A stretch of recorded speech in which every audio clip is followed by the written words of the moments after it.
Yo soy Beatriz Remón, responsable del área digital de IBM, y hoy estoy aquí para daros mi visión personal de por qué ahora y por qué debemos de empoderarnos hacia la transformación digital justo en este momento. Pues bien, hay muchas definiciones sobre transformación digital. Y a mí hay una que me gusta mucho, que es muy básica y muy simple, y es que transformación digital es adoptar distintas formas de operar para llegar a tus clientes con ayuda de la tecnología. Vale.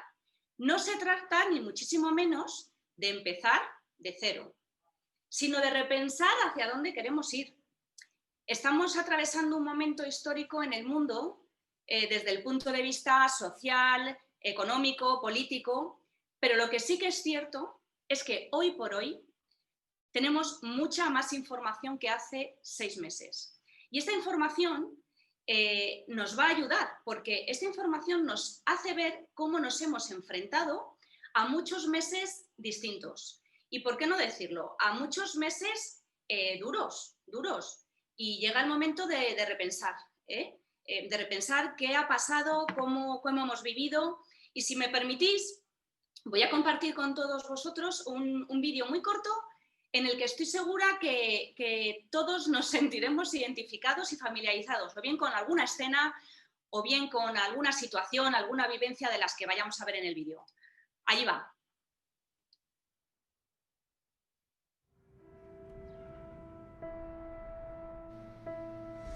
Some people are calling this the new normal, but there's nothing normal about it. As the world's businesses begin to reopen, the question is, what can we learn from this? Perhaps today isn't a restart, it's a rethink.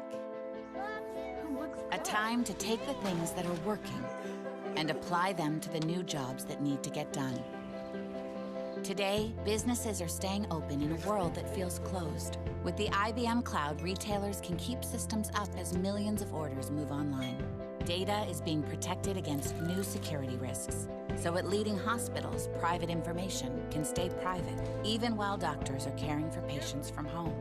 Businesses are being more responsive. With the help of scalable solutions on the IBM Cloud, financial advisors can process bank transfers remotely, securely. Today, supply chains are getting more intelligent, helping ship our produce, stock our stores, and fill our tables.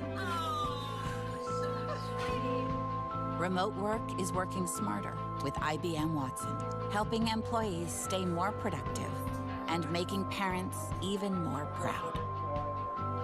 Customers are getting answers faster. With Watson Assistant, wait times are being cut from hours down to minutes, and companies are managing millions of calls, texts, and chats. Today, we are speeding our research and our recovery with help from all the developers who are answering the call. Today, we are rethinking how business moves forward, how the world moves forward. So let's get to it.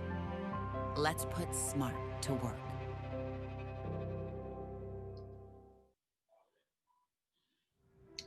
Pues esto es, la pandemia ha acelerado la digitalización. Fijaos, hoy he traído varios estudios muy representativos de la situación que hemos atravesado, ¿vale?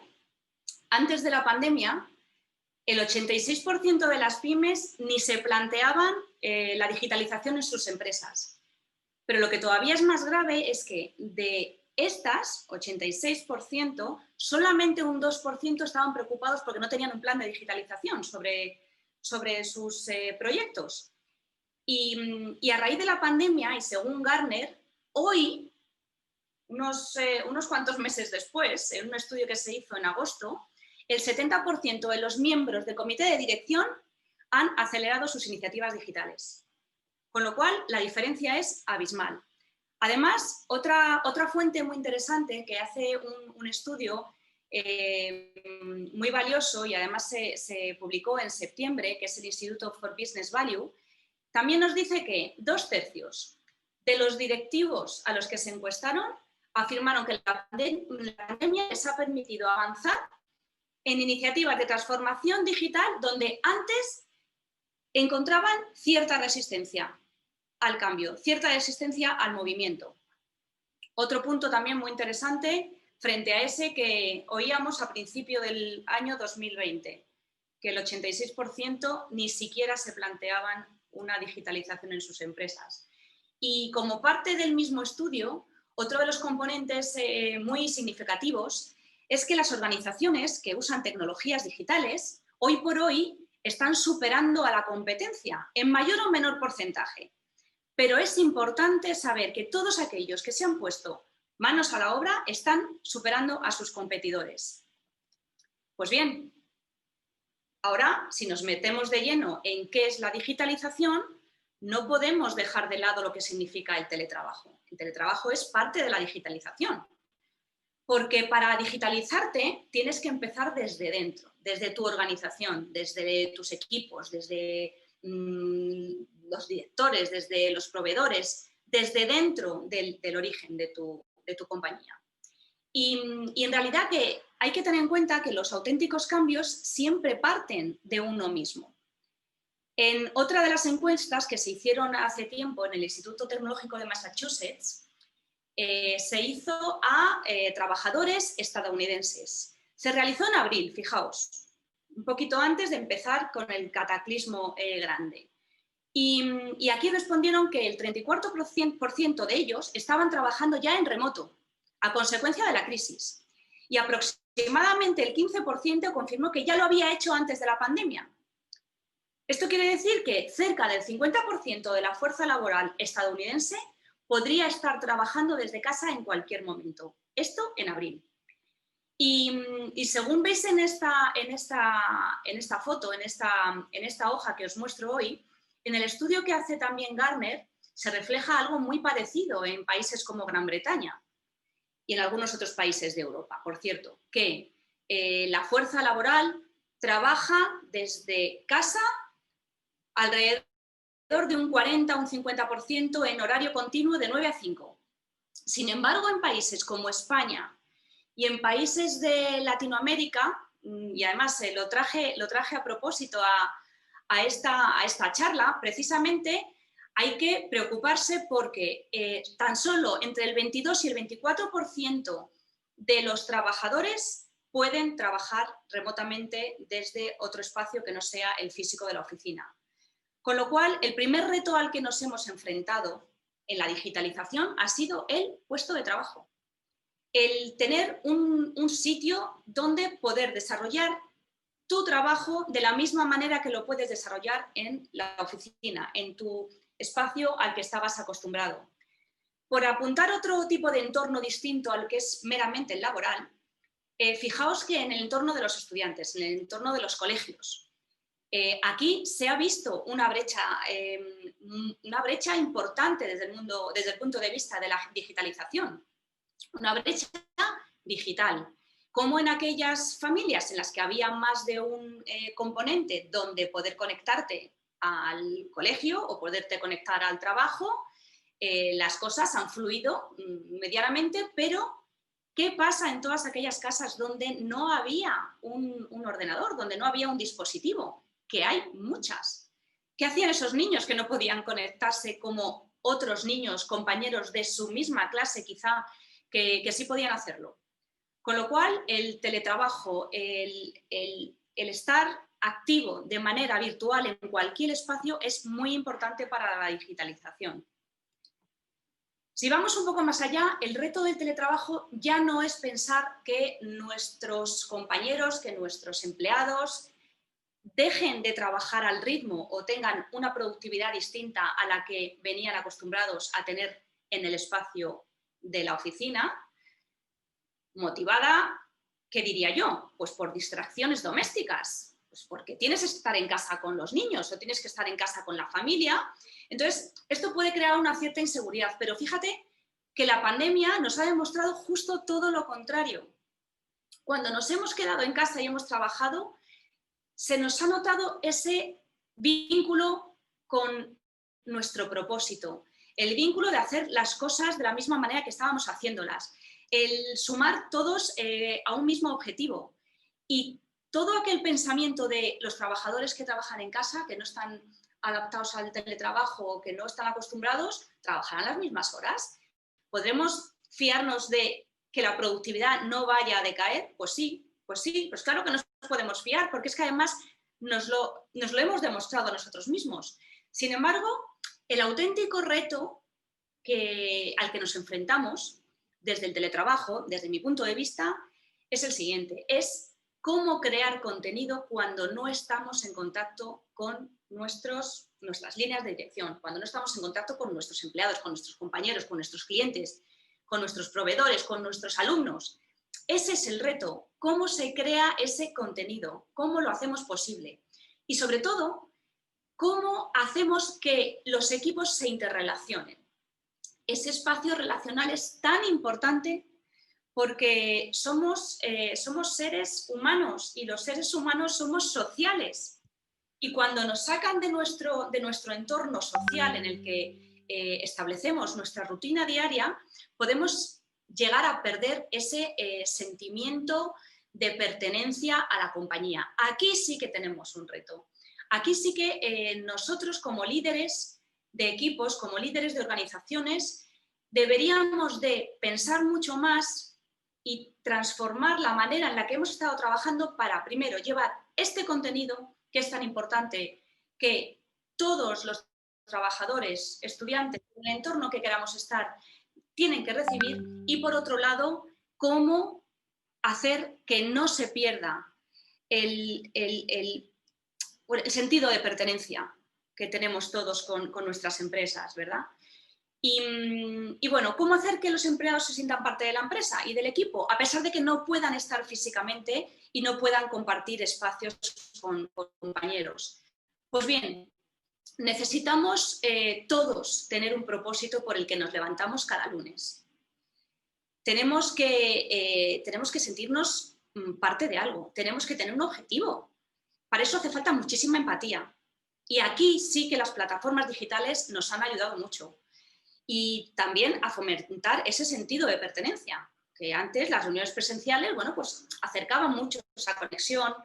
Nosotros, y como ejemplo, aquí en IBM, y en concreto yo particularmente, he puesto en marcha actuaciones que hasta ahora nunca habíamos hecho de manera tan global. O sea, nos montábamos desayunos de trabajo, todo el equipo, en una plataforma digital de videoconferencia, pues para compartir ratos, esos ratos que se comparten en el café o en un pasillo o cuando te encuentras con alguien después de un tiempo, pues nos obligábamos de alguna manera a tener ese espacio para nosotros y hablar.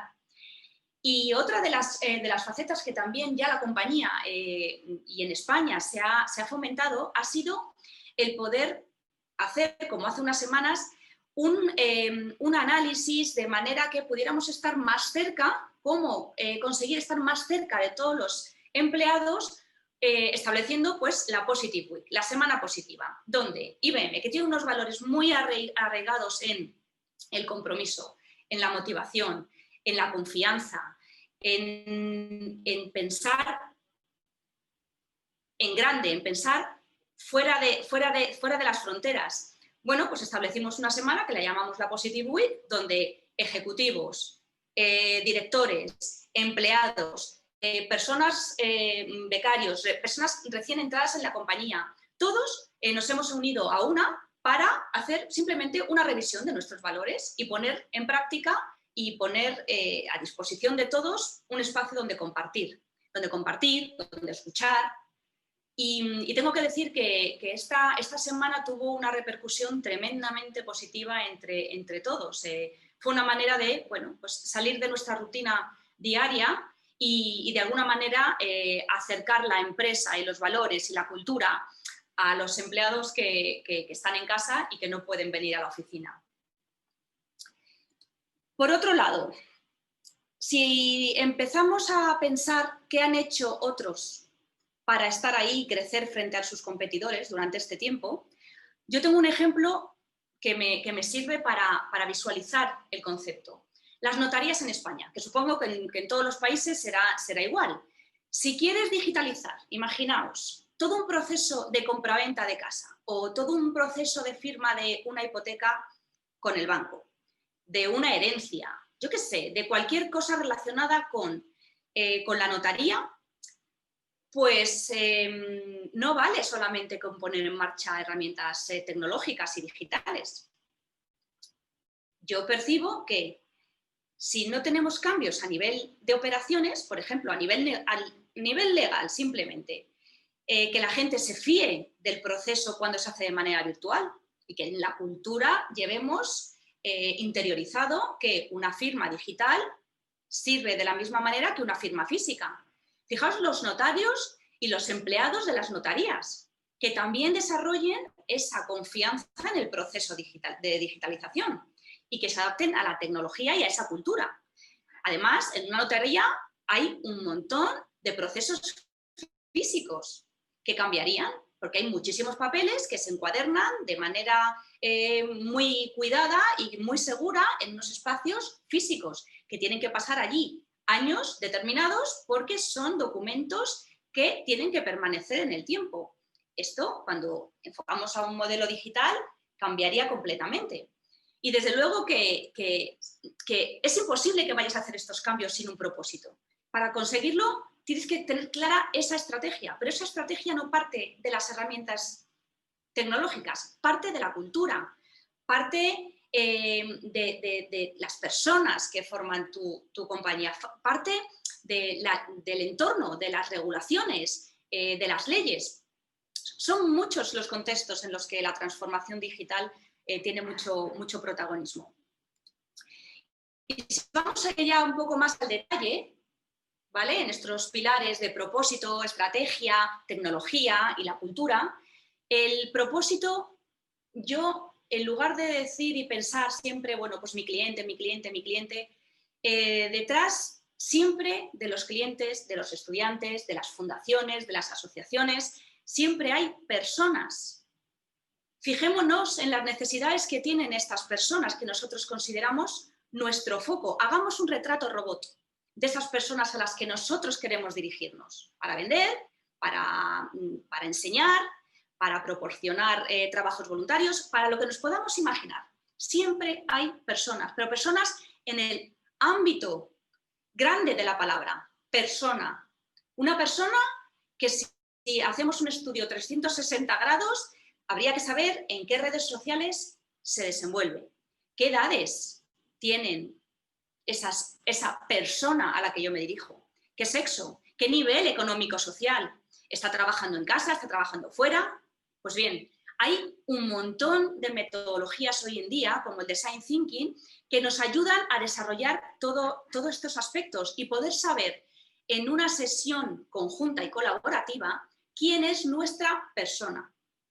Insisto, persona a quien nosotros tenemos que dirigirnos con nuestro propósito, con nuestra estrategia. Y entrando ya en el módulo de estrategia, me gusta también traer un ejemplo a compartir con vosotros que yo lo he vivido muy de cerca, y es la experiencia de una multinacional española que opera en el mundo de la moda en más de 200 países. Pues bien, la pandemia les obligó a cerrar más de 6.500 tiendas de las 7.400 que tienen en el mundo. Es decir, solamente se quedaron con pocas tiendas abiertas, el resto temporalmente tuvieron que cerrar, porque el confinamiento les obligó a eso. Bueno, pues bien, pues una multinacional de estas características ha tenido que dar un giro a su estrategia de manera repentina. Han tenido que repensar, no han tenido que empezar de cero, han tenido que repensar y aceptar una disrupción en su modelo de negocio. ¿Qué ha ocurrido? Que esta compañía, esta multinacional, se ha adaptado a la situación de manera rápida por un hecho cierto, que fue la pandemia. Ha conseguido diferenciarse de su competencia y ha salido en el mes de septiembre el veredicto de, oye, esto funciona si se aborda de una manera distinta. Se tuvieron pérdidas, como tuvieron pérdidas la mayoría de los retailers en el mundo, pero a la salida de la pandemia, la situación cambió drásticamente, con lo cual no tengamos miedo a hacer cambios disruptivos, a acelerar cualquier tipo de iniciativa que tengamos en marcha. Y con esto me gustaría también hacer un inciso a que están cambiando mucho las teorías. La teoría heliocentrista de aquí estoy yo con mis productos y miro mi producto, sea el que sea, para llevarlo al cliente. Estas teorías cada vez tienen menos fuerza. Y sin embargo, teorías colaborativas están empezando a irrumpir en el mercado, en la sociedad, en la política. Ahora ya no soy yo y mi empresa contra mis competidores. Ahora no estamos todos en una carrera por conseguir clientes, por conseguir más clientes y llegar allí y a codazos. No, se trata de construir ecosistemas donde todos ganemos. Hay espacio para todos y hay espacios de colaboración incluso. O sea, en una comunidad, en un ecosistema, tu competencia puede ser un colaborador en un momento dado y tu cliente también. Se puede colaborar con competidores. Nosotros tenemos una ley establecida en IBM muy relacionada con la colaboración y, como dice nuestro CEO, no es la tecnología como tal.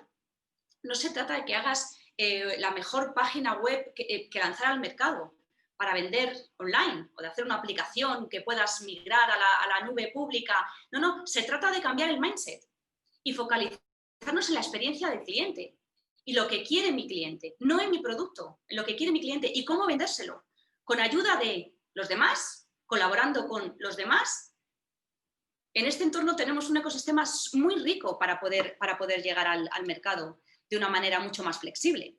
Y bien, y si pasamos al mundo de la tecnología, que precisamente hoy estamos aquí porque se trata de acceder a unas certificaciones tecnológicas y esta charla, bueno, pues hacer una inmersión en ellas, que las tendréis más adelante seguramente si decidís formar parte de esta certificación.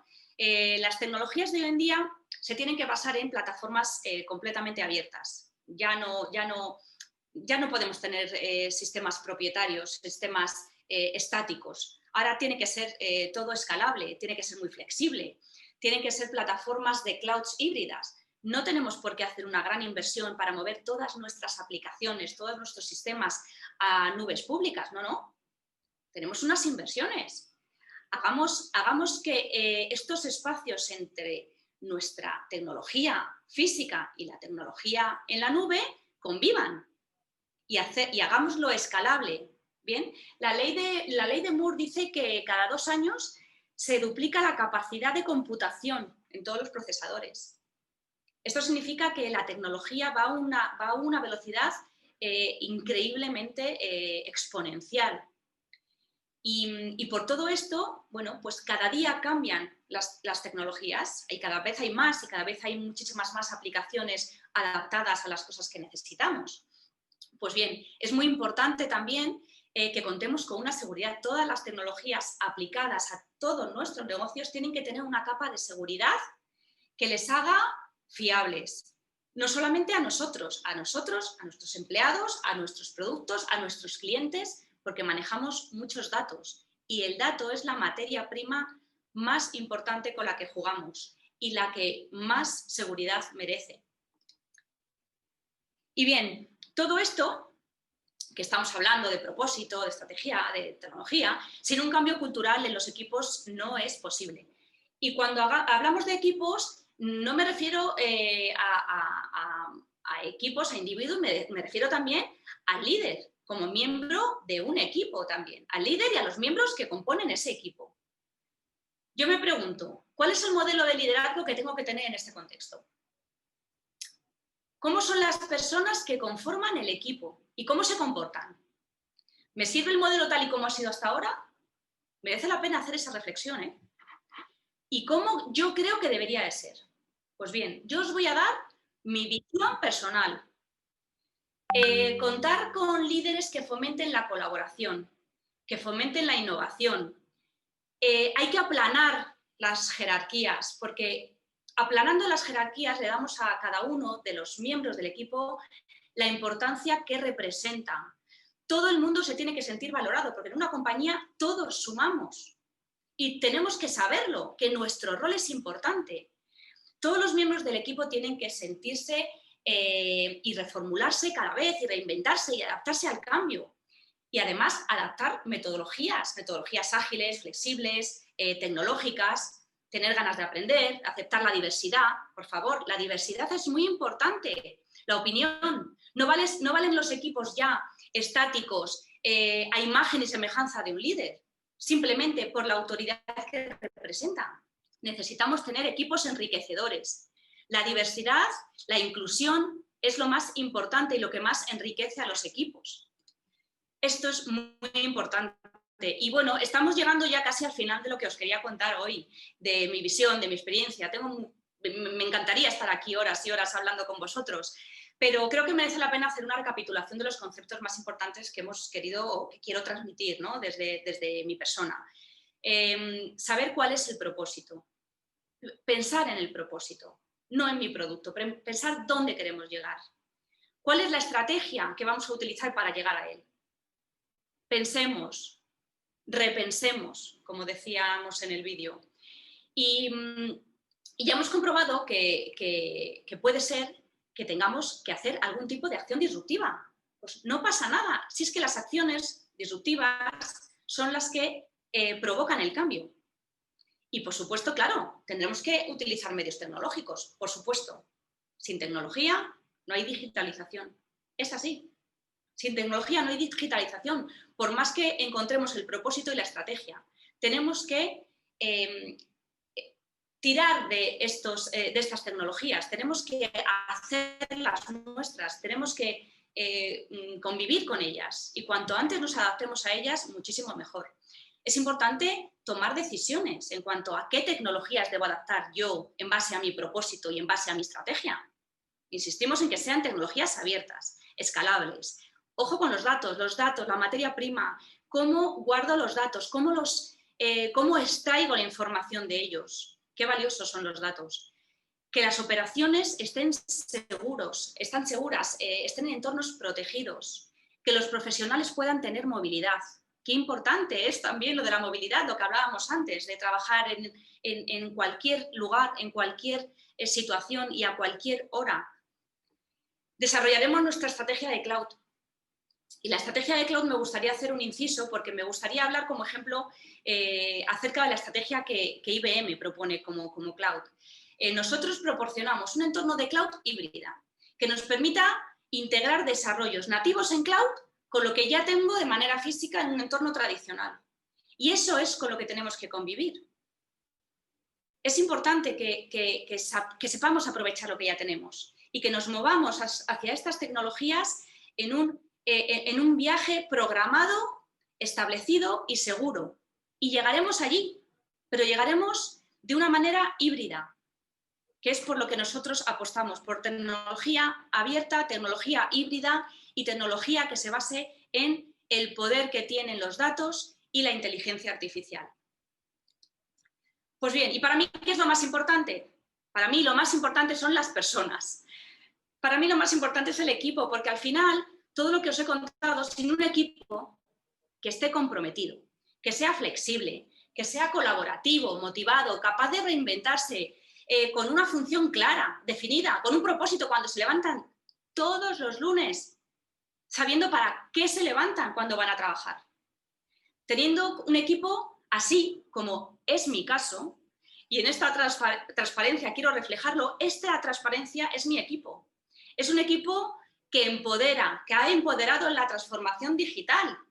Este es mi caso, un equipo que es importante, que se siente importante como equipo y como individuo. Y con un equipo así llegaremos al objetivo que nos propongamos. Estoy absolutamente convencida de ella, porque nosotros como organización somos personas y lo que las personas nos propongamos serán lo que las compañías obtengan. Muy bien, esto es todo lo que hoy venía a contaros. Me encantaría ahora que si tenéis alguna pregunta, lo hagáis antes de terminar, algún comentario, alguna experiencia que compartir, pues que la compartáis conmigo, con todos. En cualquier caso, esta ponencia de hoy, esta charla, se está grabando y se va a compartir en los canales de YouTube de la Fundación Ciencias de la Documentación, donde también allí la podéis volver a escuchar, la podéis compartir, la podéis comentar, opinar, y si tenéis cualquier tipo de consulta que hacerme, lo que sea, mis datos están completamente abiertos, estoy localizable en LinkedIn, en Twitter, en cualquiera de las redes que, bueno, estamos acostumbrados a ver.